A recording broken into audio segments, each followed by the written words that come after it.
माला, वो पूजा का थाल देना। नहीं, तुम रहने दो, इसमें तो सीमा के सुहाग का जोड़ा रखा है, मैं खुद ही ले लूंगी। ये कहकर भारती बुआ थाल लेकर चली गई। माला मन महसूस कर रह गई। अपने आंसुओं को छिपाकर मुस्कुराकर कमरे से बाहर आ गई। फूलों की माला से सजा धजा घर का कोना कोना उसे अपनी शादी की याद दिला रहा था। बिल्कुल ऐसी ही रौनक थी, बिल्कुल ये ही हंसी ठाके, चहल पहल और रिश्तेदारों की रौनक से घर भरा हुआ था। बारात आने वाली है, पूरे घर में शोर शराबा हो रहा था।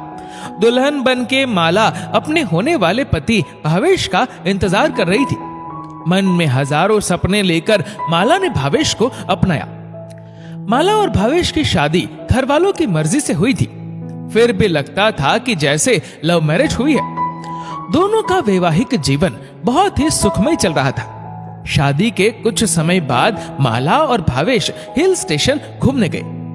पहाड़ों पर घूमते हुए अचानक भावेश का पैर फिसला और वो खाई में गिर गया। सब कुछ अचानक हुआ।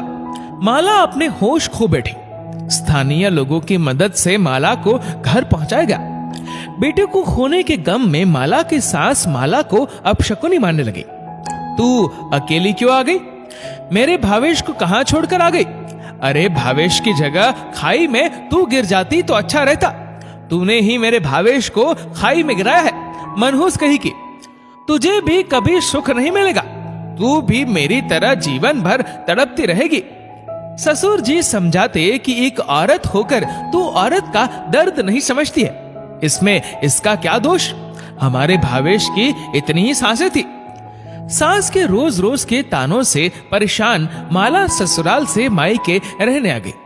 मायके में माता पिता के साथ ही छोटा भाई और बहन थी। माला की छोटी बहन सीमा की शादी 2 दिन बाद थी। उसी की तैयारियां चल रही थी। ससुराल हो या मायका, कोई ना कोई माला का मन दुखाई देता था। माला का जीवन बेरंग हो चुका था और उसके कोई संतान भी नहीं थी। उसने बीएड किया था, इसीलिए एक स्कूल में टीचर बन गई। वो दिन भर स्कूल जाती, घर पर आकर मम्मी और बहन के घरेलू कामों में हाथ बटाती। वैसे तो माला मायके में खुश रहती, पर उसे अपना अकेलापन काटने को दौड़ता था। बहुत ही अकेली रह गई थी। जब से छोटी बहन की शादी पक्की हुई है, तब से सीमा भी व्यस्त रहती है और छोटा भाई अपनी पढ़ाई में व्यस्त रहता था। माला बहुत ही दुखी रहती। दिन भर तो बच्चों के साथ स्कूल में बीत जाता था, पर शाम होते ही वो थोड़ी सी अनमनी सी हो जाती थी।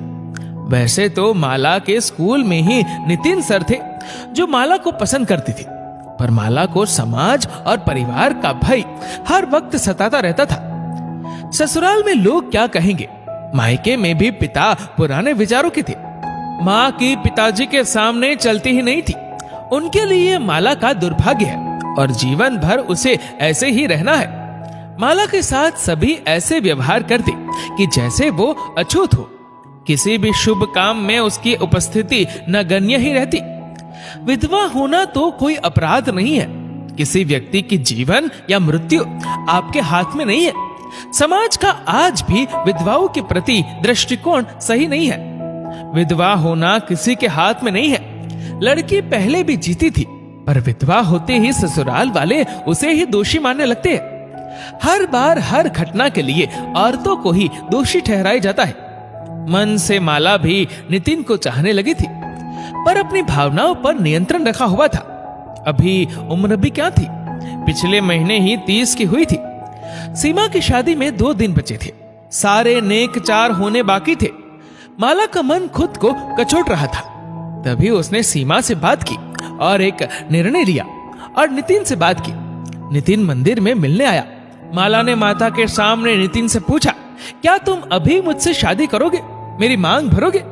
नितिन तो यही चाहता था। उसने माला को कितनी बार कहा भी था, पर माला ही खुद को तैयार नहीं कर पा रही थी। नितिन ने मंदिर में माला की मांग में सिंदूर भर दिया। दोनों आशीर्वाद लेने घर पहुंचे तो हंगामा खड़ा हो गया। बहन की शादी देखी नहीं गई, जो खुद शादी करके आ गई। माला की भारती बुआ ने ताना दिया। माला की माँ बेटी को देखकर रो पड़ी। मेरी बच्ची, तूने हिम्मत का काम किया है। तू सदा सुहागन रहे। तेरी मांग सजती रहे। मेरा मन तेरे लिए तड़पता था, पर मैं मजबूर थी। समाज और रिश्तेदारों से डरती थी, पर मेरा मन तो यही चाहता था कि तेरा भी घर दोबारा बस जाए। पिताजी बिगड़ने वाले ही थे कि सीमा ने संभाला। पिताजी, माला दीदी ने सही फैसला किया है। किसी आदमी की पत्नी का निधन हो जाए तो 2 महीने बाद ही वो दोबारा शादी कर लेता है। औरत दूसरी शादी कर ले तो उसे मंजूरी आसानी से नहीं मिलती है।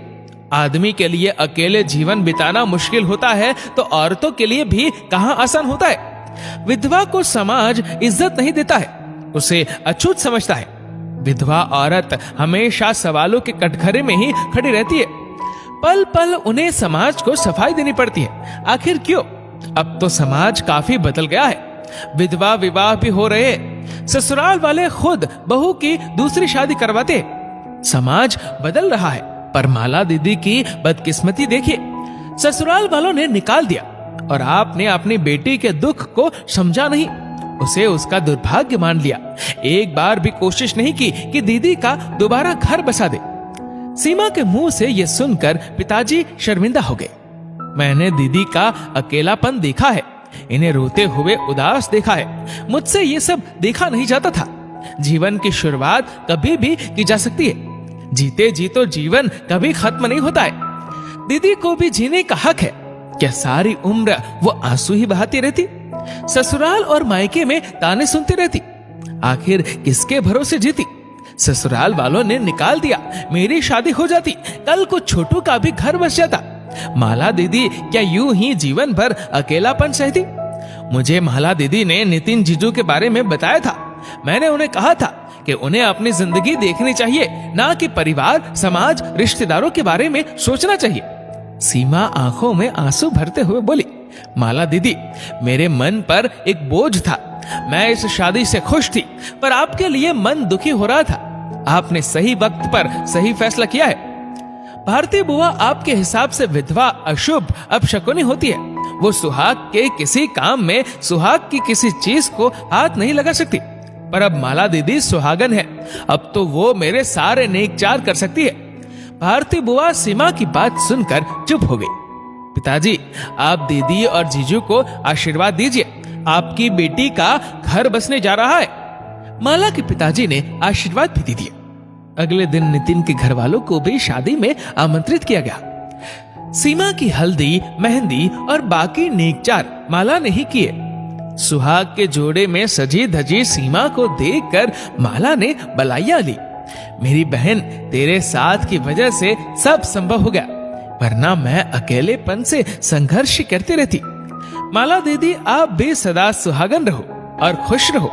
ये कहकर दोनों बहनें गले लग गई। आंखों से आंसू बहने लगे। सीमा की शादी हो गई। घर से दोनों बेटियां विदा हो गई। माला के माता पिता खुश भी थे और बेटियों की विदाई से दुखी भी थे। विदाई का पल ऐसा ही होता है। आंखों में आंसू और दिल में बेटी का घर बसने की खुशी भी होती है। सीमा के साथ और माला की हिम्मत की वजह से माला के नव जीवन की शुरुआत हो गई। दोस्तों, रोते हुए नसीब को कोसते हुए जीवन बिताने से अच्छा है औरतों को दोबारा शुरुआत करनी चाहिए।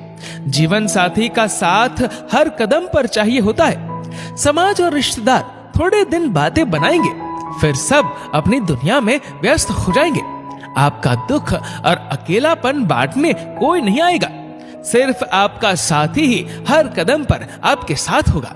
दोस्तों, इस वीडियो को लेकर आपकी क्या राय है नीचे कमेंट करके जरूर बताएगा। और अगर आपको वीडियो अच्छा लगा हो तो इस वीडियो को लाइक करेगा, शेयर करेगा ज्यादा से ज्यादा लोगों तक। और ऐसी ही और भी इंस्पिरेशनल वीडियोस के लिए सब्सक्राइब करें हमारे यूट्यूब चैनल को और फेसबुक पर फॉलो करें हमारे पेज को। धन्यवाद।